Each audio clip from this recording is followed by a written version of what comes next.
Hello, and you're listening to FPcast, the podcast for fruitless pursuits where we bullshit about the week in pop culture. I'm Luke. And I'm Jacinta. And this week we're talking about... Movies, television, collectibles, video games, comics, books, board games, and more. Crazy monkeys going apeshit! Monkeys! Holy crap. More monkeys than you can poke a stick at. There were a lot of goddamn apes all over the screen. Yeah. We just saw Matt Reeves' War for the Planet of the Apes. Yeah. the Planet of the Apes. Yep. Should have been the fourth movie because then it could have been the number 4. Yep. So we had to wait for this. America got this a couple of weeks ago, didn't they? I don't know. I mean, sure. Keeping all the apes to themselves. Enjoying all those crazy monkeys going apeshit. Anyway, look, it is the hit comedy of the year. I just couldn't stop laughing I know. at those crazy monkeys doing all their crazy antics. They like a caper, don't they? I mean, I don't mean like a food Little lice. They probably fish, prefer yeah. a banana. The caper's not a fish. What is a caper? It's like a little, like a sort of little olive thing. Is it? Yeah. Okay. Maybe you're thinking, I don't eat them, obviously, clearly. Maybe you're thinking of the Great Muppet Caper and that guy that threw fish. Maybe that is. That's what you're thinking of. Okay. Cleared that. Solved that little mystery. So, yeah, we're going to talk about the crazy monkeys going apeshit. I'm going to tell you all about that. Plus, are you looking up what a caper is Yes. on Google while I'm doing this wonderful segue? Go on, tell everybody. It's killing me. Yeah, it's some kind of plant. It's an edible flower bud. Yeah. Yeah. See? Okay. The immature flower buds of the caper bush. There you go. Bush. Now he's immature. Buds in a bush. Yeah. So, a couple of buds in a bush. That's my concept for my Amazon series that I'm pitching. So, yeah. And we're going to talk about some news. We're going to talk about some trailers. And, of course, we will finish up with, fuck yeah, Game of Thrones, Episode 2. And that'll be spoilery, but we'll give you plenty of warning. And we're going to have to try to remember what happened because we haven't written anything down. I remember one thing that happened. It's the one thing that I've been talking about all week. Yay! I can't remember what that is, but I will find out, as will you, listener, at the end of the show.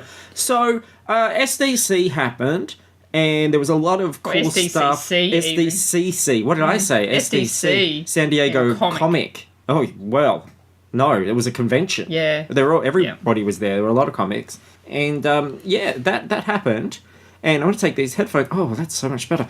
That happened, and there was a lot of cool stuff that came out of it after we'd already recorded. Yeah, as always happens. So now, it's kind of a little bit... Yeah, it's a week old. Old news. Old news. And, there was stuff that was shown that hasn't been shown properly yet. But the thing that I enjoyed the most was definitely this Infinity War concept art poster that's come out showing all of the characters, the Guardians, the Avengers... Doctor Strange even. Everybody's assembled. Everyone's hanging out. Thanos is in the middle. Big beefy bastard. Yeah. Did you end up seeing the leaked trailer? I did. Was that the version that had like the corner cropped off it? Oh, I don't know. It was kind of from an angle. Yeah. I did, but I couldn't really make out a lot. Apart from the fact that Thanos was 100% beefcake. Oh, yeah. He's a beefy boy. He's like it's made of spam. He's that meaty. Yeah. And he's just knocking everyone around like nobody's business. Doesn't care. Yeah. I don't even think he needs the Infinity Gauntlet. No. It was interesting too, like, if you look at the colours coming out of his ring, come on, no immature buds here. He'd had a chicken tikka masala the night before. Yeah, sure had. That's why he's in such a bad mood all the time. He's always sitting down. So that's a miracle as well, like seeing him walking. Yeah, I was like, something looks wrong with Thanos. Oh, his legs. Yeah, okay. He's got legs now. And, but the colours shining out sort of relate to the characters. Like, where those gems came from, right? So, like, the Doctor Strange one, he's bathed in that light of the green one. And, like, Vision is in the mind one. So, yeah. So, look, this artist thought about this shit. Yeah. Did some planning, even though some of those beams should be going in a different direction. They're Probably, but they're seeking out stuff.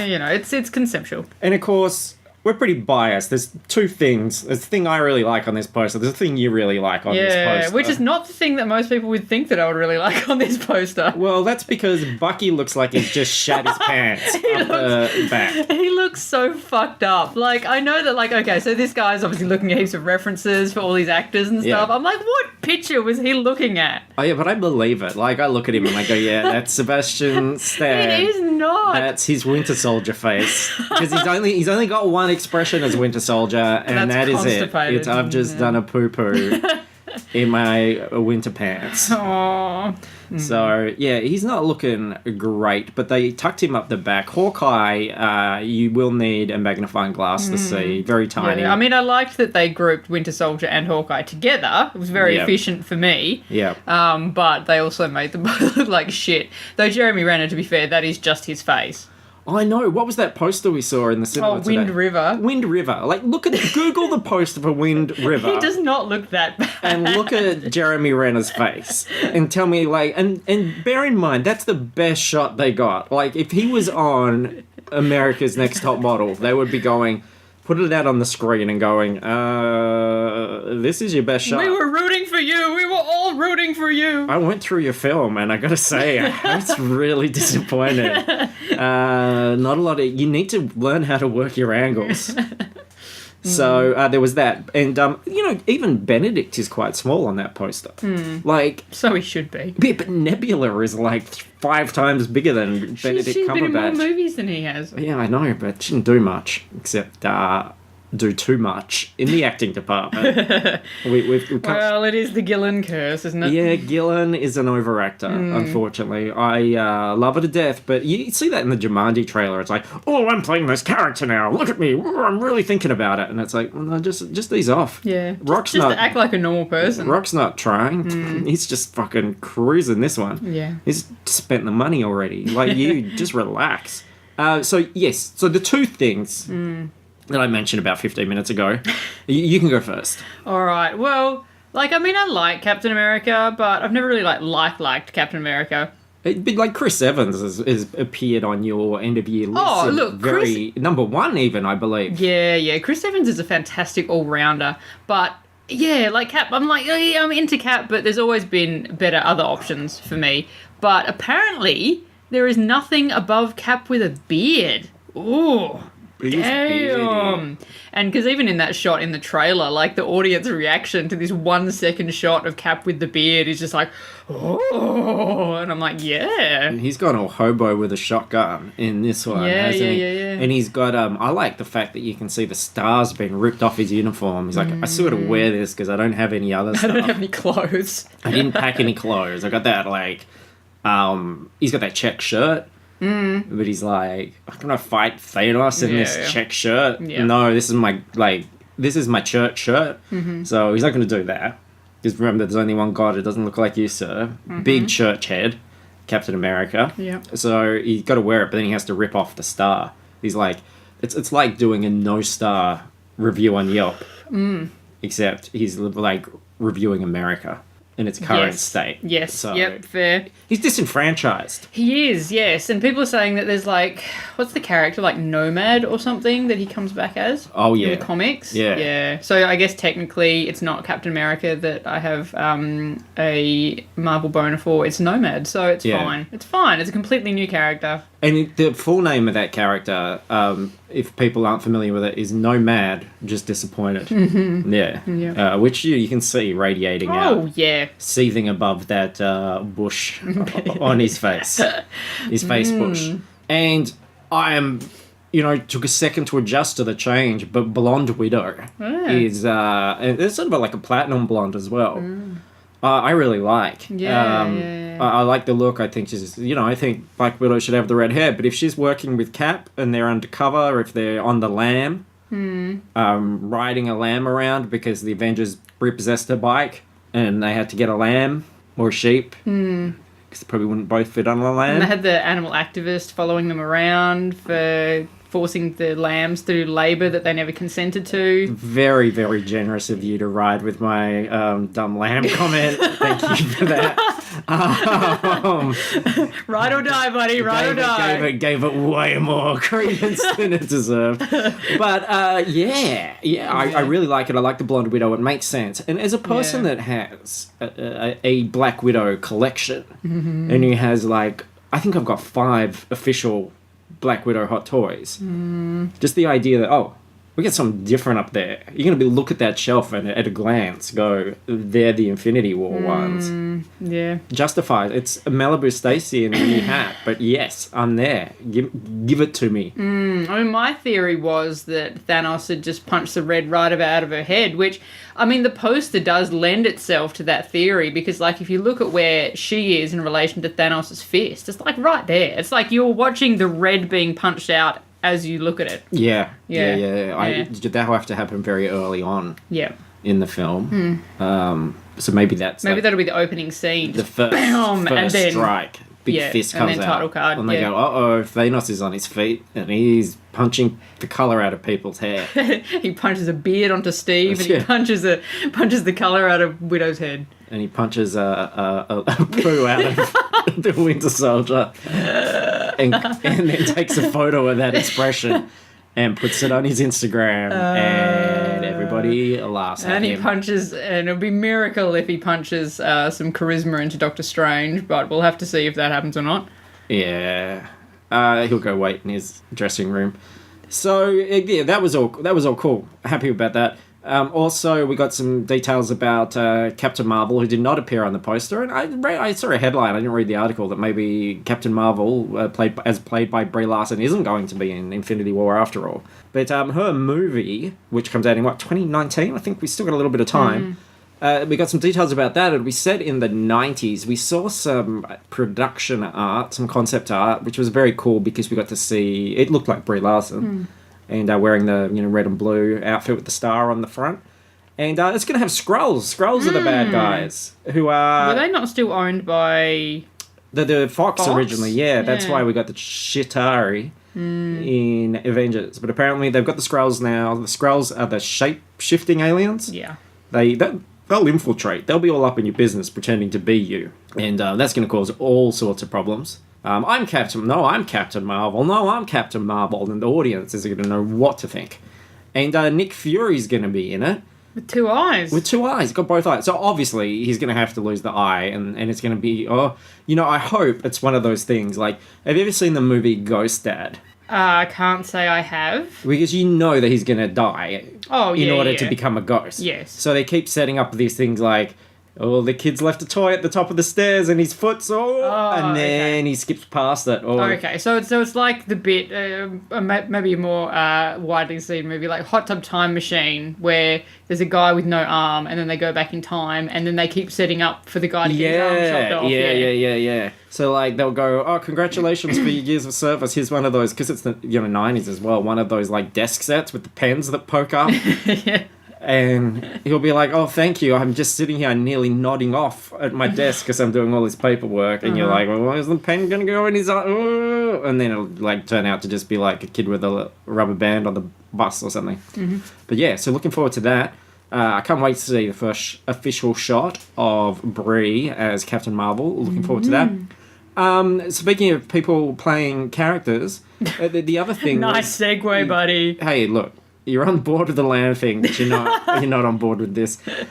There's been, basically what was the last Bond movie? What was that? That was, I don't know. The one after Skyfall. Octopus thing. Bad guy's name of the bad guy. Spectre. Okay. Yeah.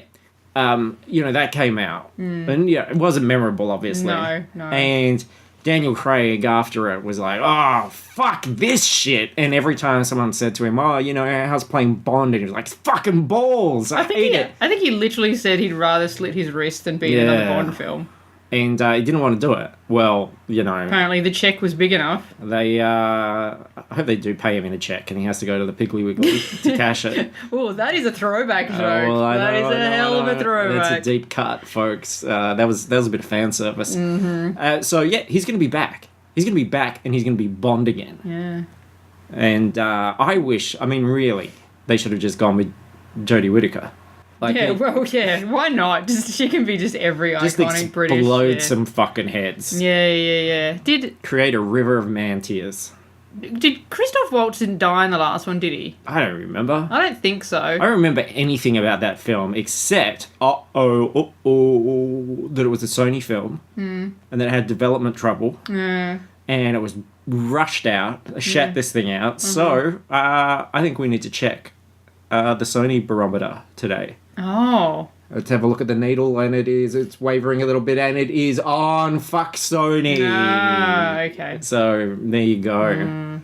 Someone is really good with their hands. They can make me a barometer for the Sony cast, and I'll put it up here in the studio. Well, I hope because Daniel Craig's back, and you know what? I can't remember if Christoph Waltz's character died, but if he didn't, then I hope he comes back because I like him. No, they want to do something different. But well, you know, I'm a hot-blooded male. I'm like, who's the new Bond girl? That's what I want to know. What's her name gonna be?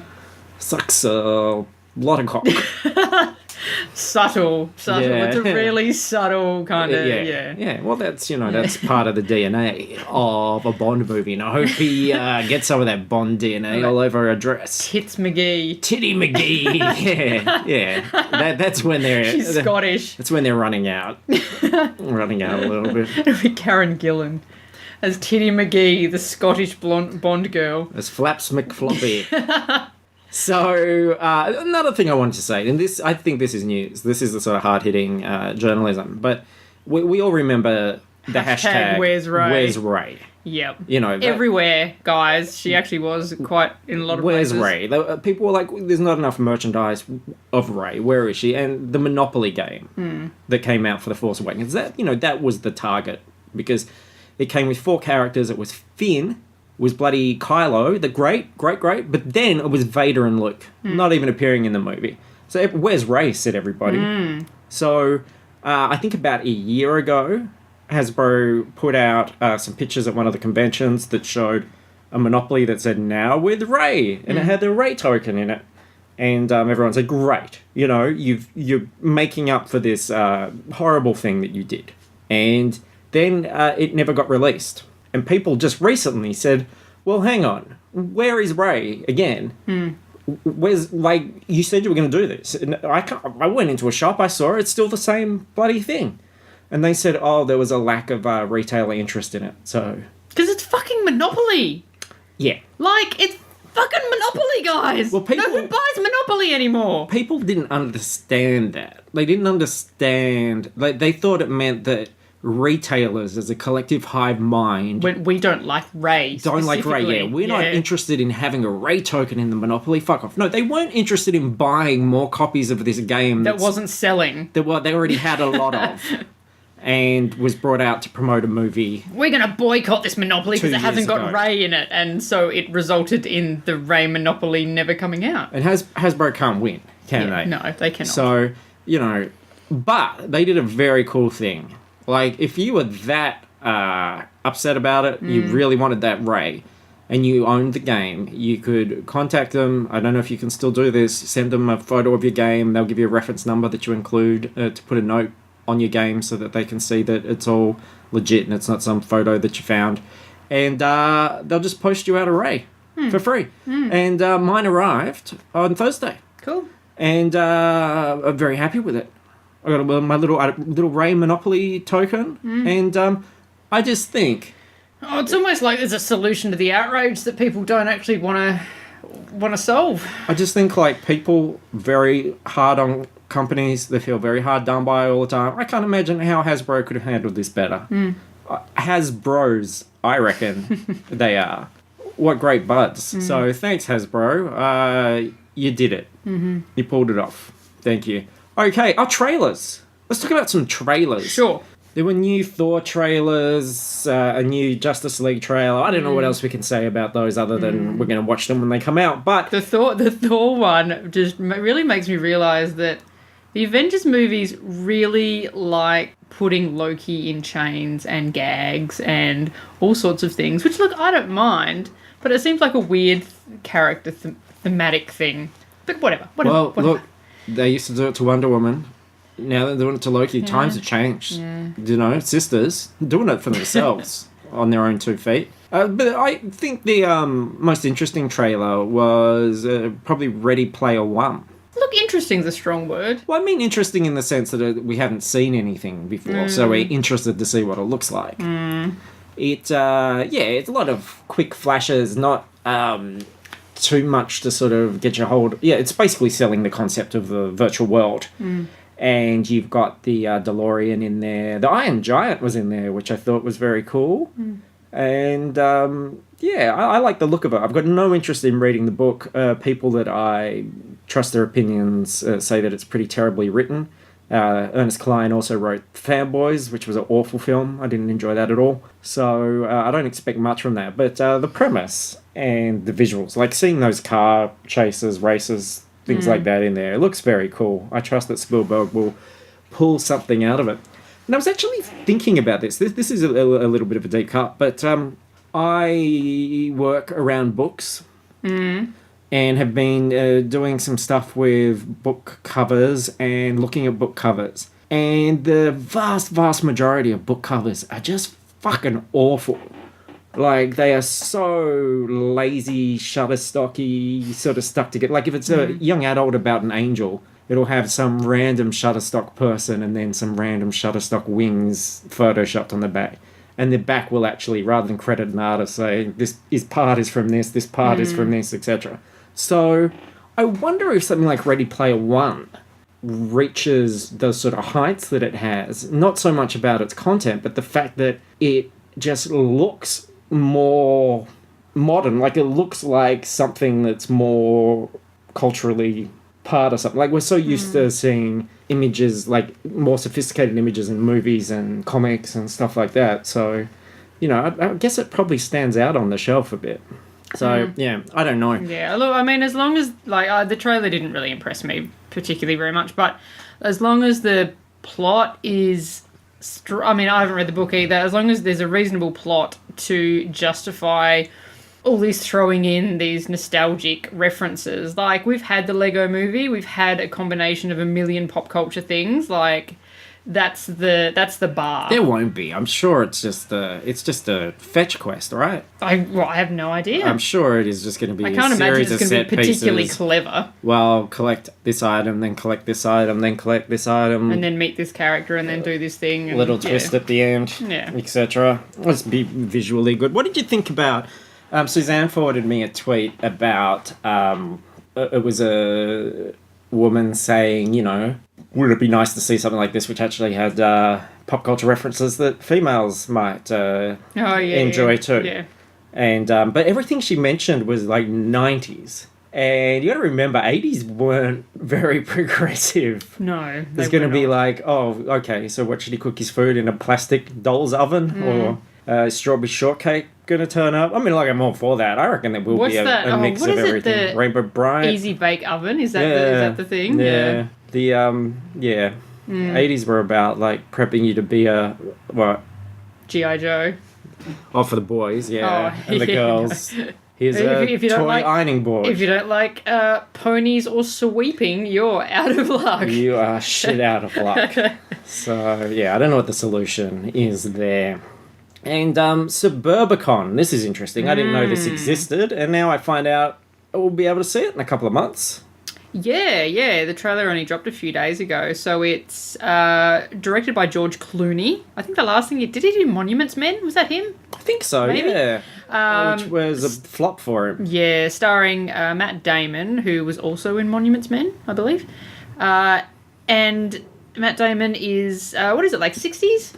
Yeah, it looks 50s, like that, 60s. 50s, 60s. They're living in a very safe sort of neighbourhood, and then... Stepford Wives kind of suburbia. And then his wife gets killed, and he goes on some sort of revengey spree against the mob. Yeah, he is a sort of everyday Joe who is backed against the wall, isn't really cut out to be doing it by the look of it. And but gosh darn, he does it anyway. Is it written by the Coen brothers or produced by the Coen brothers? I didn't read that bit. They're involved. It felt like it was written by the Coen brothers. It pretty snappy. And, a bit of a treat. So really, that's just drawing your attention to that. If you haven't heard of that, you don't know what that is, go and have a look. Suburbicon. Suburb with an icon on the end. Good way to think of it. And Comrade Detective, a TV series on it for Amazon Prime members. This is an odd one. Yeah, it is really bizarre. Like We can't unpack this. Explain this. So this is exclusive for Amazon Prime members, but I imagine that there will be many other ways to see this. It's a series of like 6 or 7 episodes I think they're doing, starring Channing Tatum, Joseph Gordon-Levitt, and Nick Offerman. But they're not actually in it. It's meant to be similar to, there was Australian shows back in the 90s, I think it was like Barge Ass in the olden days, where they found these old series and they basically comedy dubbed over the top of them. And this is kind of what this is. Like, it's a fake Romanian Is it a cop fake show. Romanian cop show, or is it real? I don't know. It looks real. I think it was a real thing that they've found, and they are. I think it is like exactly the Barge Ass thing. They've got this old Romanian show. Yeah, from the 80s, and they're dubbing over They're it. dubbing over the top of it, but it's not like... There's no jokes. There's no joke, like, it's not funny. But then I'm still intrigued because the concept is interesting, and there has to be more to it than that. Yeah, it looks like there has to be. The trailer just looks like they're straight dubbing it for the most part. Yeah, it's so Except with bizarre. some more swears, probably. Yeah. But yeah, I don't know. I don't know what I'm curious as well. Because the little surrounding thing of the trailer with Channing Tatum playing himself and receiving the video VHS of this thing, that's funnier than anything that's shown on the. So I don't know. I don't know what it is. Yeah. What is it? But we'll find out what it is when it comes out. I don't know when that is. August. Okay, cool.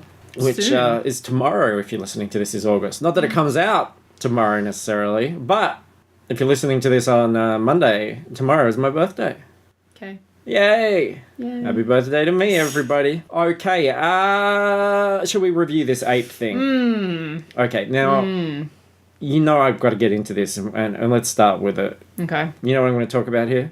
Yes, I think I do. Yep. Well, if the internet nerds can be upset about, like, nipples on bat suits and flames on Optimus Prime, I think, like, why are they ignoring this big elephant in the room and the idea that this is the third Planet of the Apes movie? Yep. It's not a Planet of the Apes. It's not. All Caesar's apes fit in basically 2 basketball courts. Yep. That's not a planet.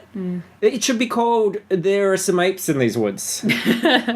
This is the area of the apes. The area of the apes. And it is. It's a small area in California with some apes in it. Yeah. It's not a planet. Now, look, there is a point. This is not really a spoiler. There is a point where they sort of go, oh, there are other apes from zoos and stuff also probably got smart. So maybe there's more of us around the world. So, therefore, possibly there are smart apes all over the planet. Is that a Planet of the Apes? No. Because we don't really know the human situation in those areas. I think it's too little too late. So, I'm not going to just take it anymore. I'm going to start a class action suit, if anybody would like to join in on that. And I don't want the money myself. What I would like to see happen for this gross misconduct on the studio's part is every country in the world is given $120 million and the rights to make their own Planet of the Apes film. Okay. And then they'll distribute them, and when you put them all together, you'll go, now that's a Planet of the Apes. So I'm happy to be involved in the Australian one. I know you're probably only going to watch the Korean one. But yeah, going to be pretty good. Apes around the world. Let's make it happen. Let's all link our long ape arms and get these apes all over the globe, because it's just a couple of chimps that they all fit in a very small place. Yeah, they do. Yeah. They do, yeah. It would have been, Independence Day style if they just kind of flicked around the world showing the apes celebrating in different locations, but nope. Well, why not? They should. I guess that the apes didn't really have a solid way of communicating with apes in other countries. Well, they could send a raven, and they're very fast. I've Oh, heard. yeah. Yeah. No, you're right. You're absolutely right. There's ways. Yeah. There's ways and means. And look, if you're a smart ape and you're smarter than people and you're like more civil, I don't know if it's raining outside. I don't know if you can hear that. It's pretty loud. Then why don't you like want to wear cool jackets and use the internet and all that sort of stuff, and like get a job? Yeah, because like a lot of the humans have died out and stuff, but like electricity hasn't. Surely. I'm Caesar. I'm the smartest ape ever. Not smart enough I can't use Google though. to put on some pants, is he? So this was the third one, the third film. You go. What do you think? I think it's the worst of the three. I did like the first two. I think the problem with this one is it was long and it felt dumber than the first two.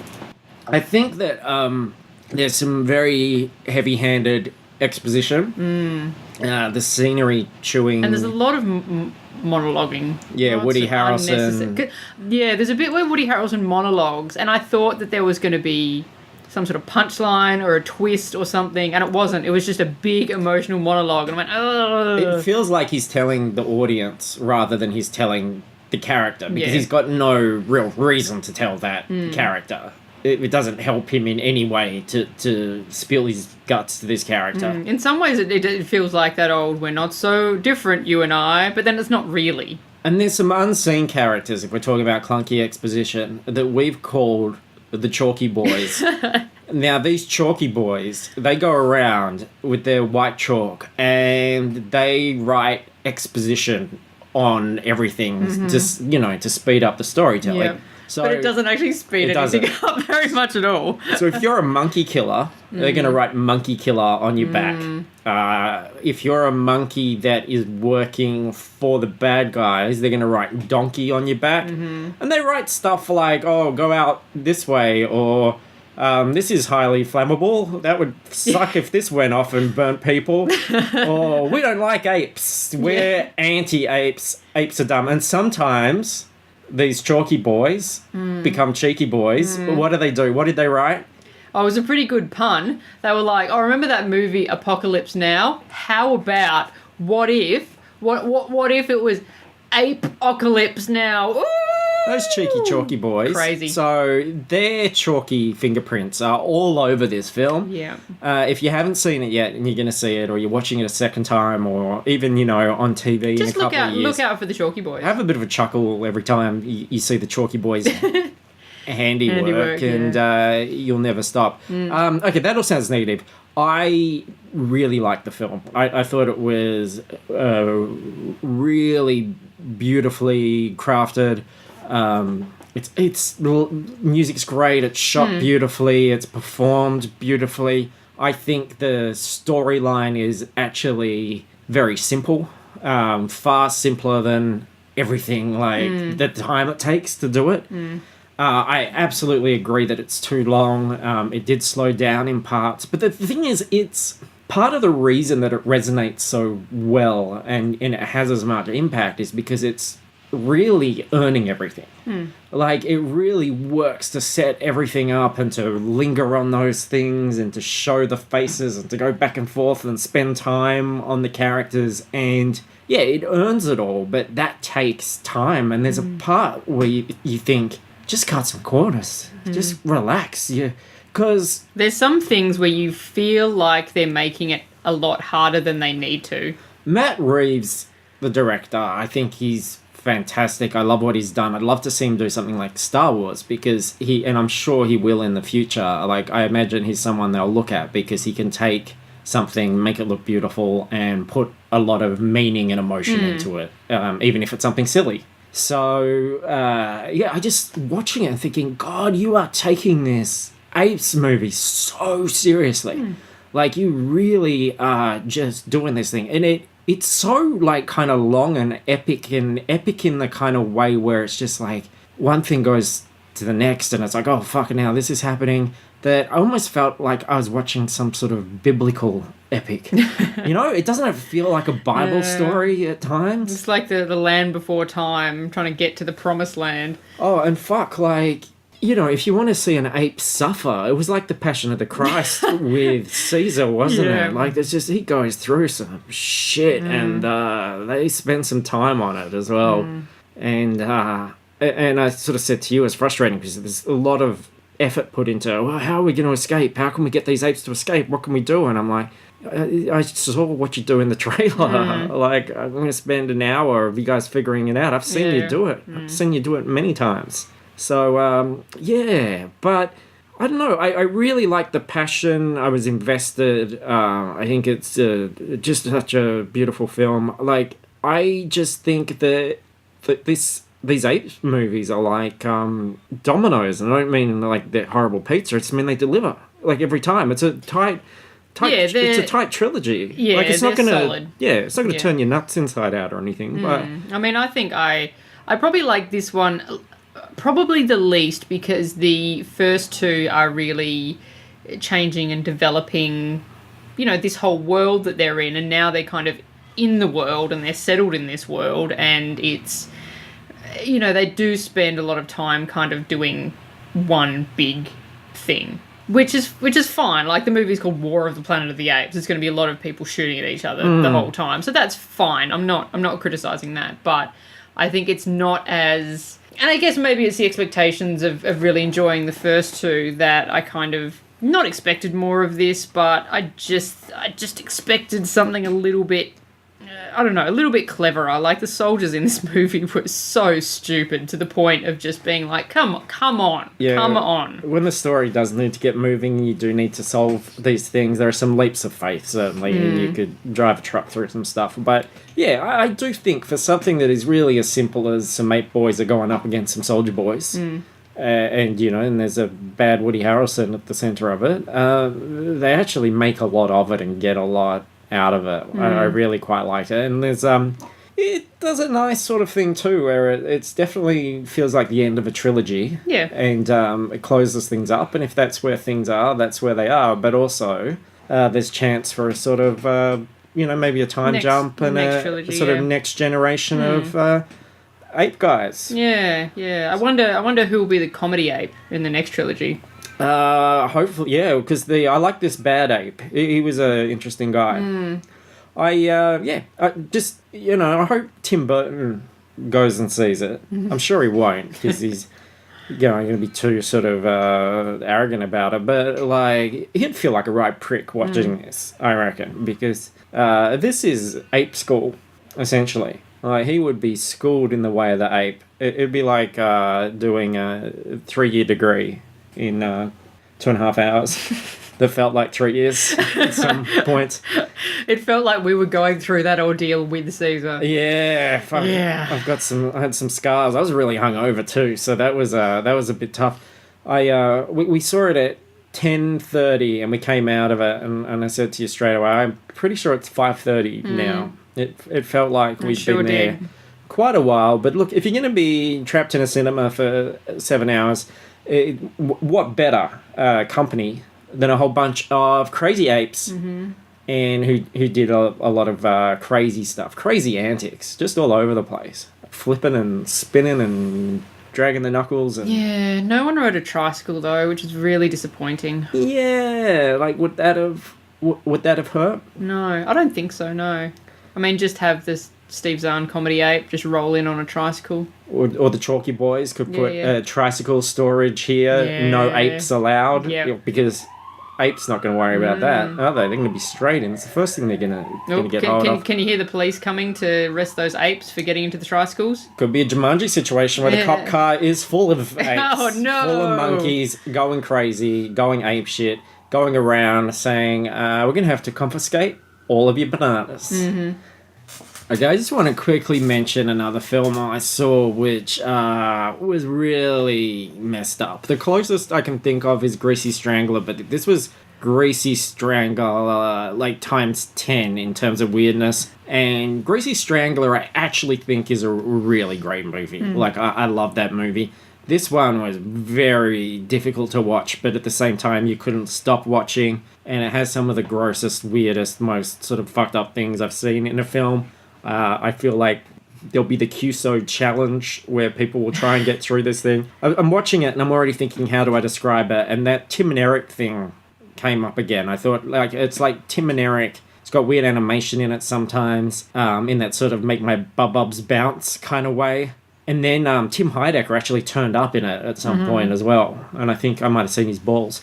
But sort of mixed with, like, just the craziest David Cronenberg body horror sort of stuff. And it's about the aftermath of an earthquake in LA, but it's not really about that. It's sort of about 4 fucked up groups of people in these weird stories and that intertwine, and it's just really bizarre. Like, Hannibal Buress is in it, but he's a voice of a character which is like a big furry Gabba Gabba Hey Teletubby kind of thing, except his face is a TV screen. And it's got an animated face on the screen. And yes, you're going to see this character's dick, and you're going to see him do a kind of magic abortion. And there's lots of sores and boils and licking and sex and gross violence and comedy shitting and all sorts of stuff in this film. It's just completely unrelenting. From the very beginning, when you see the news reports, which then, like, this sort of, like, fucked up reporter guy comes in and starts singing a song and does this sort of variety act, and everything just goes really weird. So yeah, if anyone, like, can sit through, I did watch the whole thing, but man, that is a bizarre movie. That's yeah, I don't recommend it because you just won't enjoy it. You'll just be horrified, but at the same time, like, I've seen things that, like, I'm just like, yeah, and I'm just like, you're not going to believe where this thing goes. Like, it's really weird, guys. Like, yeah, Yeah, I mean, it sounds deeply unappealing, and I don't want to watch it, but I don't know. When I watched The Greasy Strangler, I thought about it nearly every day for months after seeing it, and I feel like this would be a very similar thing. Yeah. Like, you just can't shake what you have seen. Yeah, and we'd certainly be able to talk about it and go, whoa, what about that bit where, because it's crazy. So that's KUSO, and no, I don't know if I'm sure there's a trailer. I don't know what the trailer shows, but Probably can't show anything from the sounds of it. yeah, there are some things in there that I'm sure are not going to be in a trailer, but there we go. Really just full on shock, horror, gross out craziness. So yeah, all that's left now is for us to talk about Game of Thrones. So we are going to talk spoilers for the second episode of season 7. If you don't want to hear those or don't give a shit about Game of Thrones anymore, whatever, then see you. Thank you for listening. You can find everything we're doing on fruitlesspursuits.com, including links to our Facebook groups, Patreon, iTunes. Please rate, review, do all that, and there will be a new episode of Half Hour History later in the week, which we're about to record, and should be a big one. So, here we go. Spoilers for Game of Thrones begin now. So what was this thing you remembered? Oh, Grey Worm's dick. Or the lack thereof. Well, I think that not so much the lack of Grey Worm having a dick, more the lack of us being shown his pubic area, because, like, there's so many titties and there's, like, vajayjays and stuff in Game of Thrones. Hasn't been vajayjays for a while. There hasn't, but there has still been vajayjays, like, you know. And I saw Alfie Allen's donger. Speaking of things you can't unsee, there was So Hodor's donger. Oh, yeah. Oh, Jesus. Yeah, but, I mean, that's the thing. Like, all the women, like, most of the women that you see naked are quite attractive women, right? Couldn't hold a door open with that, Hodor. But, like, you know, we're finally getting Grey Worm, who is, like, Grey Worm is quite hot. Yeah, Grey Worm's good looking. Yeah. And I'm thinking, all right, okay, here we go. Something for the ladies. And then, no, we don't see anything. There's nothing. There's no equality here in Game of Thrones. But isn't this like a bit of a tree falls in the forest kind of situation? Because if there's nothing there, you can't see nothing. You can see the aftermath. So you wanted to... I want to see the stump. You want to see The stump the of the tree. See the stump. Might not be. Might be just like a whole... Might have done a really professional job on it, and it might be like a Ken doll kind of thing. Yeah, maybe. And she could have just given it a bit of a buff, given it a bit of a polish, like that bit. I don't know, like when Luke gets the droids in New Hope, C-3PO in the background, I think during the oil bath or whatever, buffs his crotch a bit. Mm-hmm. Yeah, if you've got a keen eye and you've seen that film a lot, watch out for that. I think it's on the left of the screen. Yeah, cool. And she could have done something like that. Could have. So yeah, that happened. They got their bang on. And I'm still having the same problems that I had last week, which is I just think we're getting a far simplified Game of Thrones where... It's fine, like, I'm watching it, I'll keep watching it, and I want to see the conclusion, but it just feels kind of a bit hollow. It's like a big old chocolate Easter egg. It does feel like, and my workmate had mentioned something fairly similar, that, you know, the whole point of Game of Thrones is that it's like the long game, and you've got to wait 10 episodes for anything to really happen. And this, like, you're like, oh, give me something, and then suddenly you're being given everything, and it's like, oh, hang on, I don't want this. It lacks that sort of richness of character, dialogue, everything's far more exposition-y and far more like, let's get from A to B. It's all about, like, let's keep things moving and let's get everybody where they need to go, but they are all fast-travelling, and, you know, those ravens are, like, better than my internet in terms of getting a message across.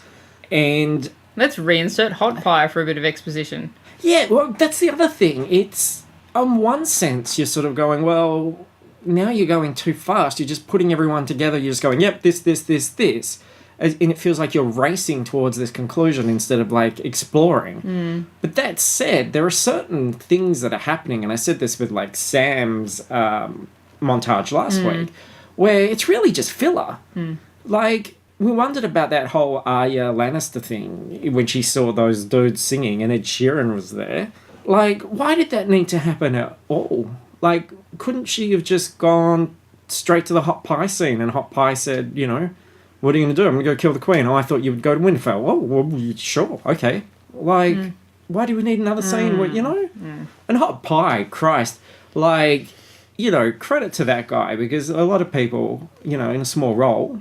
especially after years off, probably wouldn't worry about it. But this is a guy that really looks like he's been working in a bakery. Did you see the news? That he has a bakery. He has a bakery. Yes, it's called, I don't know if it's like a little pop-up thing, and it's called You Know Nothing John Doe, and he makes direwolf bread for realsies. Holy shit.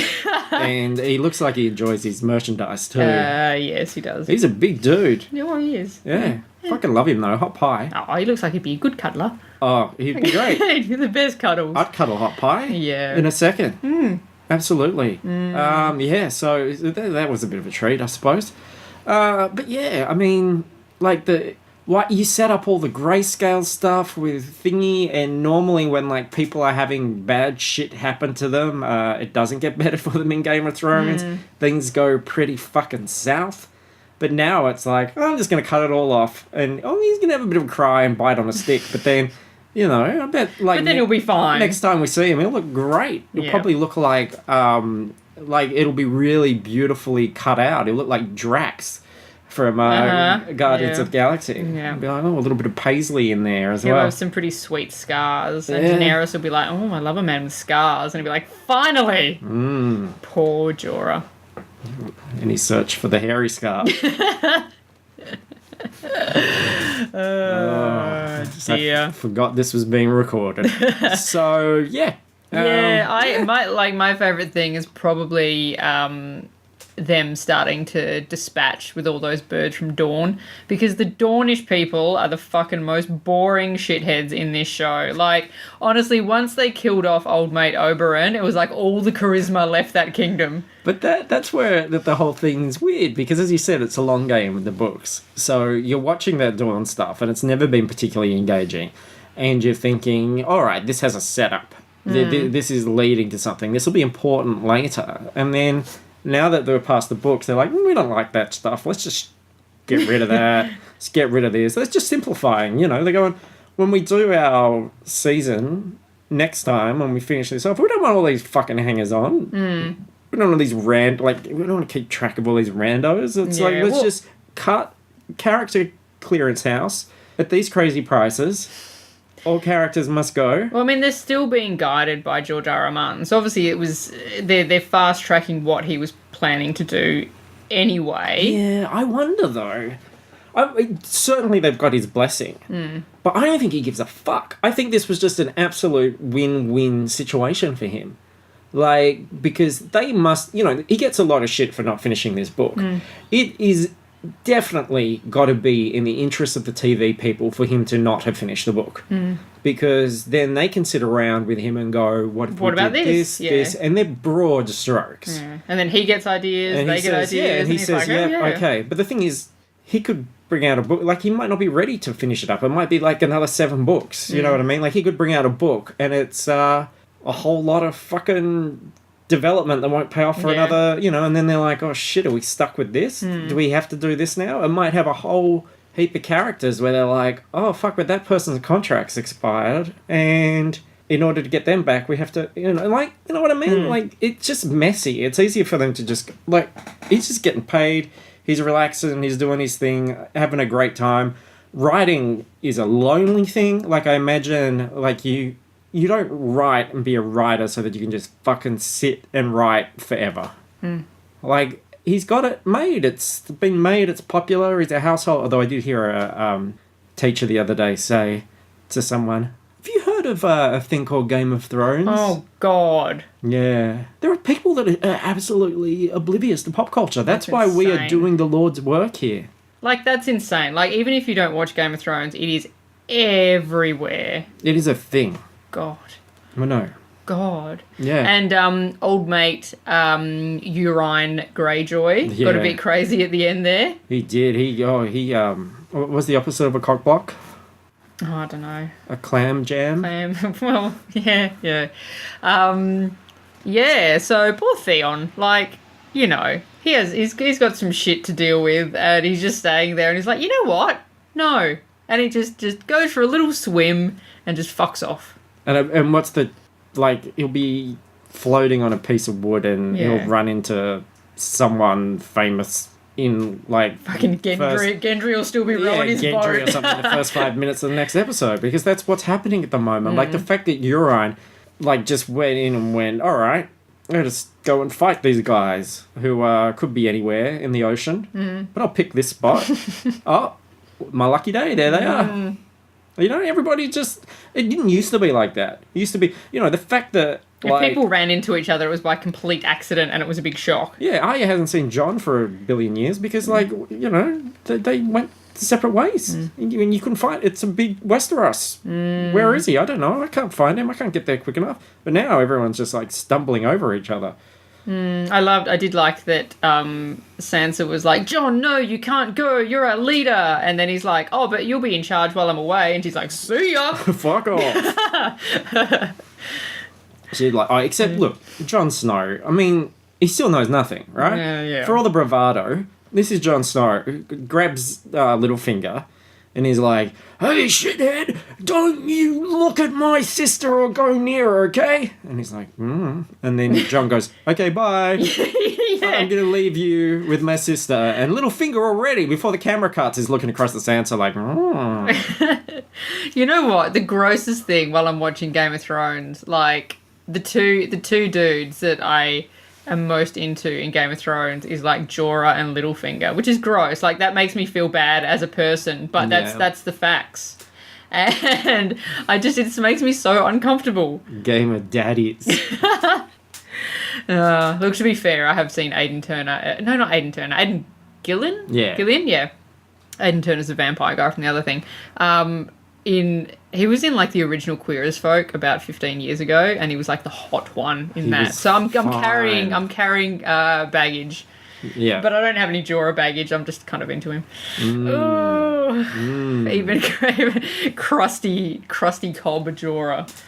And what about that great juxtaposition to the pie? Yeah, pretty good. Just, you know. Pretty good. So there's still a little something in there. All right. I think that's it. Well, that's our show? I think that's it. Okay. We're going to go record this other thing. We've only got like 5 episodes of Game of Thrones to go. This is pretty crazy. Is it only 7 this time? I think so. 7 or 8. Yeah. So yeah, I'm just I'm so interested to see where it goes. But I mean, like Daenerys is meeting Jon this week. Like I know That's that cool. I know that it's taken 7 years to get there, but it still seems too fast. Yeah. Weird. It's weird. They're just like, hey, let's go see Jon, and they're like, oh yeah, sweet. They'll just be like, hey. What's up? They're like, oh, like maybe we're like cousins, maybe actually, and they're like, what? Kissing cousins. Yeah. Ship that. Let's go. All right. Catches. Yeah. Goodbye, Camelot.